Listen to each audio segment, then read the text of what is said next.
Okatakyie Afrifa na no akyere no. Okatakyie Afrifa trend pa. Or trend.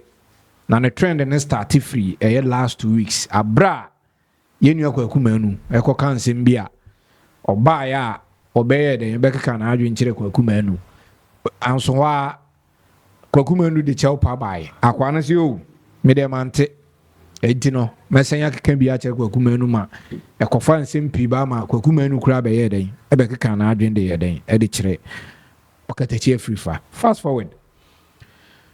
Yenim se eye memene da etwam yi eye Saturday ye etwam yi dwumadie kese bi ekoso wo Accra Bukum Arena ye Mampanyin Mahama ne ba ye friend Sharaf Mahama ye boxing promoter enye boxing kwano promoti or ye sports promoter me sa na mekan because aside boxing no send dintintima wo football mu pa na adwene se obe organize boxing dwumadie bi a ye friend a night with the beast yehu se ode nkrofo akukudam bebre den eba Ghana ha yehu Anthony Joshua ene yehu American mu nyina boxers akesefo a omo wiase no yehu ya papa Zuma Nelson ne mpanyfo despite mu nyina ne akesefo pi den pie mu dwumadie na ase akese ombe wetnese dwumadie no ema na ye fe na busu after dwumadie no Okatakyie Afrifa de nsem bi aba betudwa ama Ghana fo horo no pa te se ye de parazum agu ade emfa ne se red so na ya horo ama na dane white sa na Ghana fo horo Okatakyie Afrifa na before se me konsem a Okatakyie Afrifa be akoka sisei Ghana fo horo ni mekomu no mesra se nane de dikan a hwe Lukumanku de TV a bebo subscribe button so click on the notification bell no comment like video ne share se ne be afoforo so ebenya bia eden ahwe na mekanfo this room restaurant e de amount wo Kumase esere so fiyase ene yaputu jan potemu wona paduano papa dia this room restaurant so pe continental no local dish bia no ubura this room restaurant a sabe kan bi o hwe mo kira kwan mo wo esere so mo ne esere so anyimfie no ene ye den edi anumhwe se wo ye order bi for wedding ya na yi anaza wo ye delivery ape ba ku bi edi no from 0545 482231 0545 482231 abusuya ye mo ransom nim. Let your spirit to the altar. Leka sudi de bele. La casa ta da baba sudi. Hai Anthony Amasudi. Lebo sakata. No.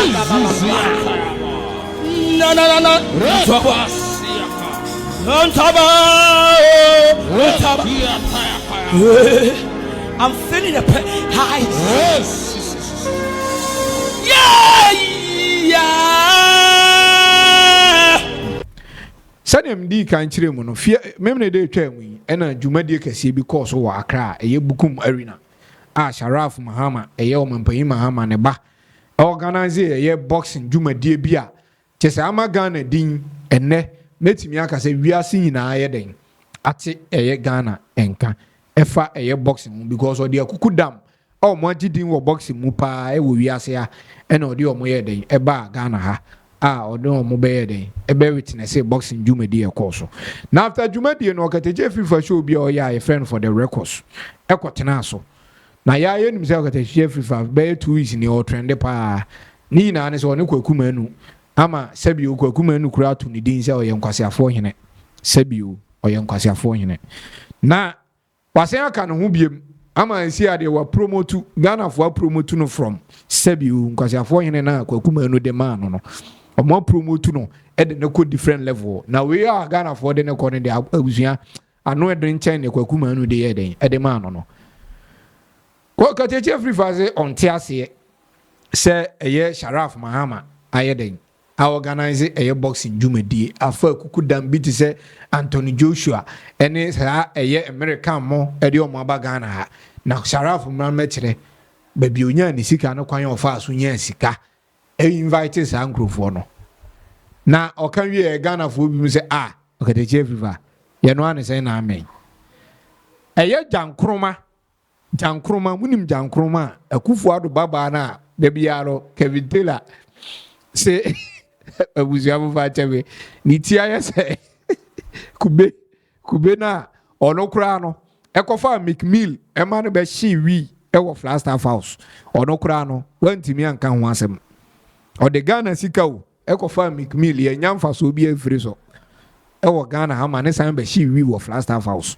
ye nyamfa so afiri so na wo Sharaf Mahama kofa akukudam de promote Ghana boxing ama Ghana din aduru akire a wo se sen na abusua mesin so bo wa ka se bo Ghana fo bi mo can be the akire Okatakyie Afrifa nyame Mr. Fina make am e Ghana fo na eka na mesre say nsemo e Okatakyie Afrifa kan ya ma Ghana fo ni bi horo no mumie nkotie mra ne e ba Ghana fo no horo mo ahoro no ti say ya de parazum agu atare kokko so na enia paya ye fitaa no ye ba ye be kwa kuti ntumie nkotie Okatakyie Afrifa nsemo ye den okan na mra ne pawo ena yakufo ado baba wonya sika ekoye nsuo mu nam restaurant ya manfo ne ntibida emra chi ya adwo mama ba wonya adwuma da wotimi nya sika organize a boxing match ma Anthony Joshua mu nyina ba manfo ne boje so hwa wonya sika no wai but the entia we ne nya question of interest ene say yes o ekufo ado be ye binti munya won so nya bi na me ne ho akoka timunya wo mo manfo ne betia na amowi kromfo ya wia wa mo awia ai pente wa wo Roman father man for na betie no carpet o mo da so nyane awia say goodwill now hey what for do why are there organizing football a boxing match Anthony Joshua maba reviving our boxing and kanya hwe now so the time no mo yeso ayi ni ade ni buy fanto o mbedwuma da pa tie fanto for the people. Hey, Sharaf. You. Go, womanka. Man for no so man. Eti abusua. Ene ne nsemo a ye Okatakyie Afrifa ko kan ya ko fa sa oye ne kase wi. E de abre no. Na Ghana fo bi mu tin nsem no se he ne Okatakyie Afrifa se me kom ben ko an de wo. Eni bre ben ko. Che so de nipa ya ade a o munyi unyi na ye. All because of say uni ne party nti. Unyina ye ama dodo no akra kan se akwa anu nsem on be kan se Okatakyie Afrifa obi ya de na ya onyina ye na yampa because akra ya de wie ye Ghana fo nyina bona baso se wa ya de na sabio aside no kra no Sharaf Mahama start ye promotion yen ne wu so Okatakyie Afrifa de me kan sem bi wa se no ma ekoso a ohun eye emse na tama na MPP was on na no ma bi cause Okatakyie Afrifa anye den ehu but MPP free so na afei na ohu no ma ya na eye den ekoso because e be kaya abanda de otwa mu apenso Sharaf Mahama no ye boxing promotion oni asamu aganyina eti hwan na enim se akwa we you starting the promotion enye nne ena adwuma no so de wo ye kono de mo na wo ye kono na wo nya promoters esikafo a omode omusika ebe den ebe show promotion nim hwa abrofo omo ba adwuma di na se bebre ye boxing promoters eti wo betimi aka akyerem se nti sa abrofo we ntimi ma Sharaf Mahama sika so on fan promote boxing na Ghana ye produce talent ana Okatakyie Afrifa na ye na too much to say abroso ye nim ne wo hwe wo Ghana ha de na wo pe tale abusia Ghana fo bi akkom adwen e de akyere Okatakyie Afrifa papa na mesre say yenko ni enko tie nsemo Ghana fo ne bi ekaka kyere Okatakyie Afrifa aka nana maposo wo se Sharaf meyeden o me kyere kwankro fa so nya sika kofa Anthony Joshua ba Ghana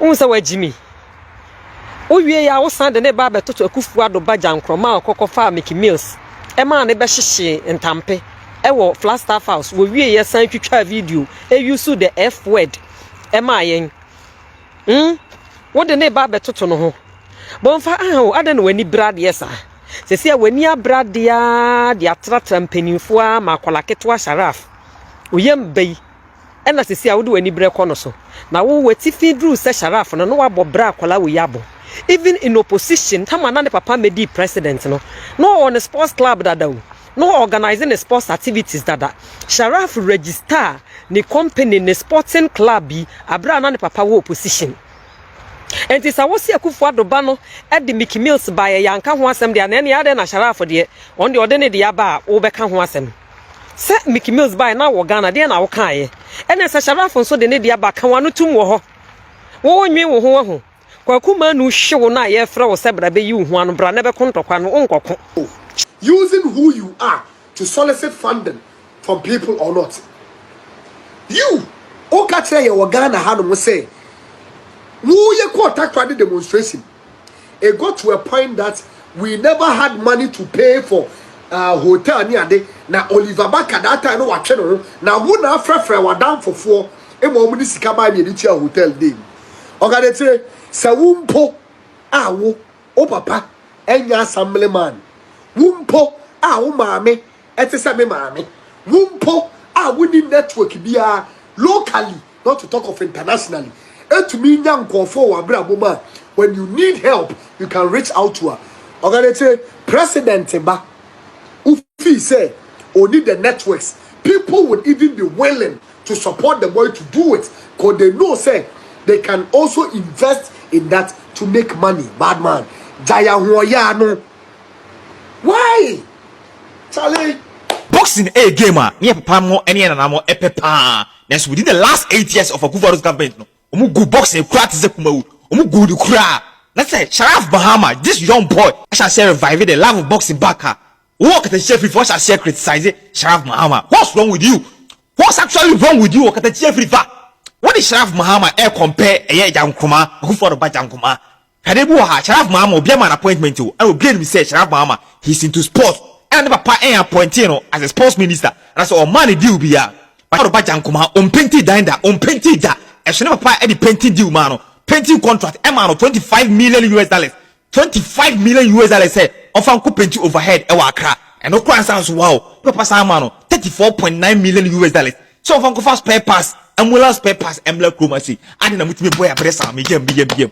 Bro, say we say when you cause what manka. What didn't Baba compare Sharaf Mahama? Never pay an appointment bia. Never pay a contract bia. What didn't Baba compare? You are a senior journalist. Please be wise and vigilant. There is no amount of ways American Okruma to change the mindset of the people. The MPP will stay in opposition for the next 100 years. Wallahi.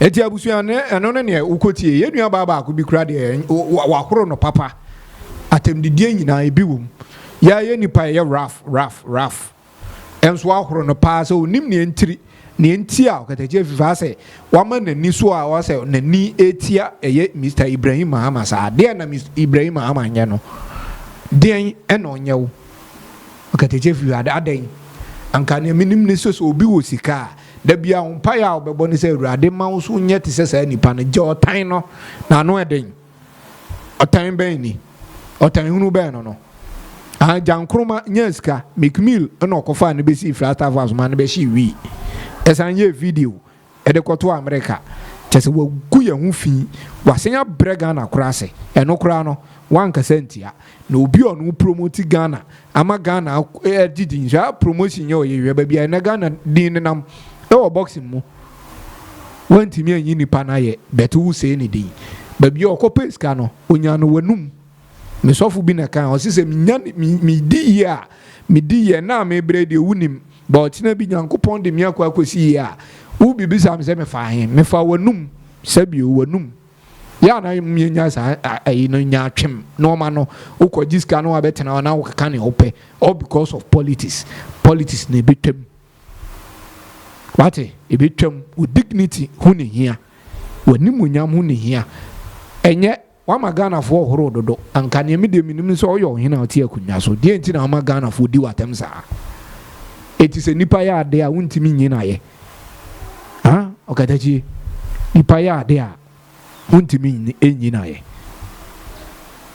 eti abusia eno ne nsemo a Ghana fo ne bi aka e de afọ Okatakyie Afrifa ho enti usu mesrew se fa wadwenkyere e hye comment section nase na dwumadi ne nye kama send any day can I show Lukman Koda TV. I message say but subscribe button also. We also follow you on all social media platforms. Lukman Koda TV. Media Mr. Fee, Madam Ase.